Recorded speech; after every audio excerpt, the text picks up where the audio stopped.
To the citizens of the state of New York.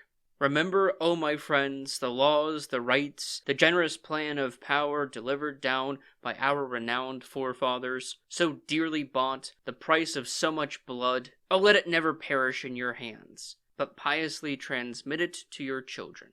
The object of my last address to you was to engage your dispassionate consideration of the new federal government, to caution you against precipitancy in the adoption of it, to recommend a correction of its errors, if it contained any, to hint to you the danger of an easy perversion of some of its powers, to solicit you to separate yourselves from party, and to be independent of and uninfluenced by any in your principles of politics.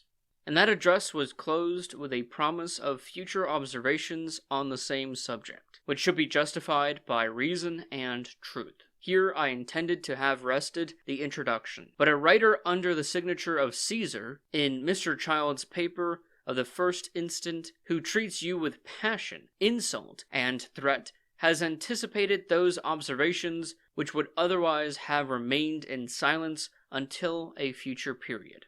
It would be criminal in me to hesitate a moment to appear as your advocate in so interesting a cause, and to resist the influence of such doctrines as this Caesar holds. I shall take no other cognizance of his remarks on the questionable shape of my future, or the equivocal appearance of my past reflections, than to declare that in my past I did not mean to be misunderstood, for Caesar himself declares that it is obviously the language of distrust, and that in my future there will not be the semblance of doubt.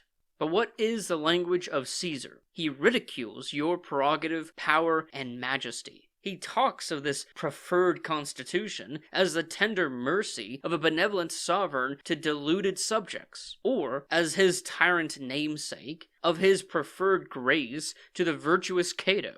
He shuts the door of free deliberation and discussion, and declares that you must receive this government in manner and form as it is preferred, that you cannot revise or amend it, and lastly, to close the scene, he insinuates that it will be more healthy for you that the American Fabius should be induced to accept of the presidency of this new government than that, in case you do not acquiesce, he should be solicited to command an army to impose it on you. Is not your indignation roused at this absolute imperious style? For what did you open the veins of your citizens and expand their treasure? For what did you throw off the yoke of Britain and call yourselves independent? Was it from a disposition fond of change, or to procure new masters? If those were your motives, you have reward before you. Go, retire into silent obscurity, and kiss the rod that scourges you. Bury the prospects you had in store, that you and your posterity would participate in the blessings of freedom and the employments of your country. Let the rich and insolent alone be your rulers. Perhaps you are designed by Providence as an emphatic evidence of the mutability of human affairs, to have the show of happiness only, that your misery may seem the sharper, and if so, you must submit. But if you had nobler views, and you are not designed by heaven as an example, are you now to be derided and insulted? Is the power of thinking on the only subject important to you to be taken away? And if perchance you should happen to differ from Caesar, are you to have Caesar's principles crammed down your throats with an army? God forbid!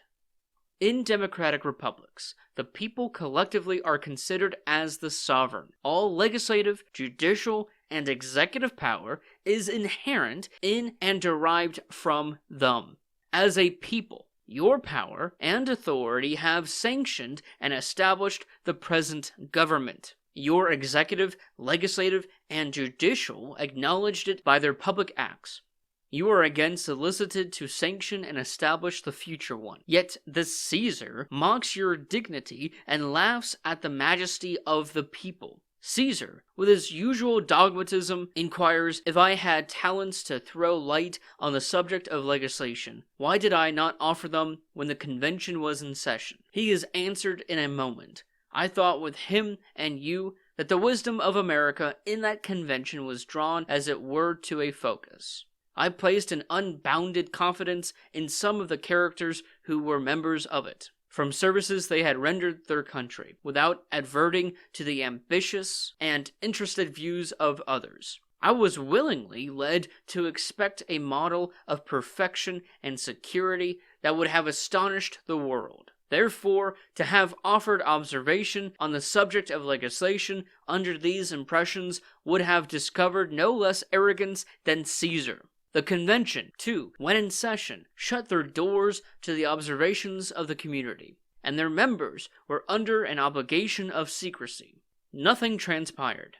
To have suggested remarks on unknown and anticipated principles would have been like a man groping in the dark and folly in the extreme. I confess, however, I have been disappointed, and Caesar is candid enough to make the same declaration, for he thinks it might have been more perfect. But to call in dispute at this time, and in the manner Caesar does, the right of free deliberation on this subject is like a man's propounding a question to another, and telling him at the same that if he does not answer agreeable to the opinion of the propounder, he will exert force to make him of the same sentiment. To exemplify this, it would be necessary to give you a short history of the rise and progress of the convention, and the conduct of Congress thereon. The states in Congress suggested that the Articles of Confederation had provided for making alterations in the Confederation, that there were defects therein, and as a means to remedy which, a convention of delegates appointed by the different states was resolved expedient to be held for the sole and express purpose of revising it, and reporting to Congress and that different legislatures such alterations and provisions therein as should, when agreed to in Congress and confirmed by the several states, render the federal constitution adequate to the exigencies of government. This resolution is sent to the different states, and the legislature of this state with others appoint, in conformity thereto, delegates for the purpose. And in the words mentioned in that resolve, as by the resolution of Congress, and the concurrent resolutions of the Senate and Assembly of this state, subjoined, will appear. For the sole and express purpose aforesaid, a convention of delegates is formed at Philadelphia. What have they done? Have they revised the Confederation? And has Congress agreed to the report? Neither is the fact. This convention have exceeded the authority given to them, and have transmitted to Congress a new political fabric, essentially and fundamentally distinct and different from it, in which the different states did not retain separately their sovereignty and independency, united by a confederate league, but one entire sovereignty, a consolidation of them into one government, in which new provisions and powers are not made and vested in Congress, but in an assembly, senate, and president who are not known in the Articles of Confederation.